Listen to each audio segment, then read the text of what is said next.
بسم اللہ الرحمن الرحیم۔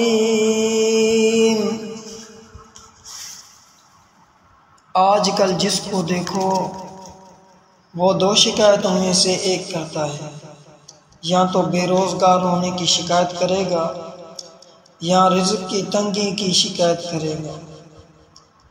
تو میں رزق کی فراخی اور وسعت کے چند اسباب و وظائف بیان کر دیتا ہوں، ان کو اختیار کرو گے تو اللہ تعالیٰ کی کریم و مہربان ذات سے امید ہے کہ اللہ تعالیٰ تمہارے کمزور معاشی حالات کو اپنے فضل و کرم سے خوشحال معاشی حالات میں بدل دے گا انشاءاللہ۔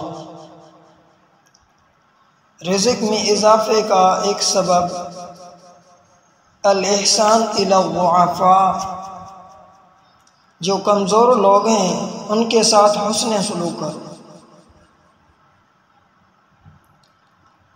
نمبر 2، الانفاق علی طلبۃ العلم، طالب علموں پر خرچ کرنا، یہ بھی رزق میں اضافے کا سبب ہے۔ نمبر 3، اگر گھر میں کچھ نہ ہو تو عبادات میں لذت نہیں آتی، نماز پڑھنے میں لذت نہیں آتی، تو اللہ تعالیٰ تمام مسلمانوں کو رزق وسیع اور فراواں عطا فرمائے۔ اس کے لیے مغرب نماز کے بعد سورۃ الکوثر 21 مرتبہ پڑھیں، اول و آخر درود شریف پڑھیں، 5-7 منٹ تو لگتے ہیں، رزق کی کثرت ہو جائے گی انشاءاللہ۔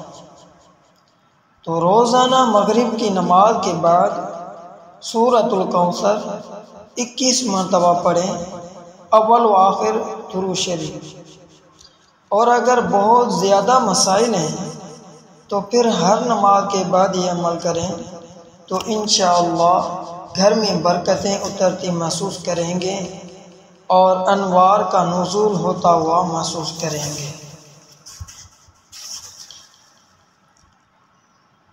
جب رزق تنگ ہونے لگے تو صدقہ دے کر اپنے رب سے کاروبار کرو، صدقے سے تمہارے رزق میں اضافہ ہوگا، یہ رب کا وعدہ ہے اور اللہ کے وعدے جھوٹے نہیں ہو سکتے۔ رزق کی برکت کا ایک اور بہت بڑا ذریعہ نکاح ہے۔ فرمایا اگر تم نکاح کرو گے تو تم فقیر ہو، وہ تمہیں غنی کر دے گا۔ لوگ کہتے ہیں بچہ پیروں پر کھڑا ہو لے تو پھر نکاح کر لیں گے۔ اللہ تعالیٰ کہتا ہے تم نکاح کرو، ہم پیروں پر کھڑا کر دیں گے، ہمارا فرض تو اپنا ہے، اس کا حکم اپنا ہے۔ لوگ کہتے ہیں ابھی تو یہ اپنے لیے نہیں کماتا، جو آئے گی اس کو کہاں سے کھلائے گا؟ تو بھائی جس نے آنا ہے اس نے اپنا رزق لے کے آنا ہے۔ تو بچے اگر جوان ہو گئے ہیں تو ان کی شادی کر دو، رزق میں اضافہ ہوگا۔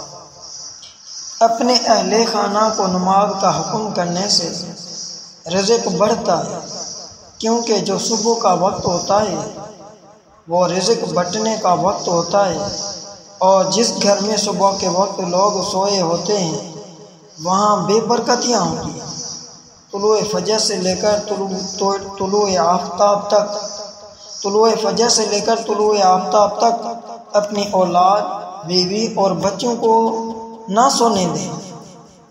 اس وقت رزق بٹنے کے لمحات ہوتے ہیں، کثیر دعائیں کریں، تلاوتیں کریں، اور مرد حضرات مسجد میں جا کر نمازیں پڑھیں، عورتیں گھروں میں نمازیں ادا کریں، تو اللہ کی رحمتوں کا نزول ہوتا ہوا محسوس ہوگا۔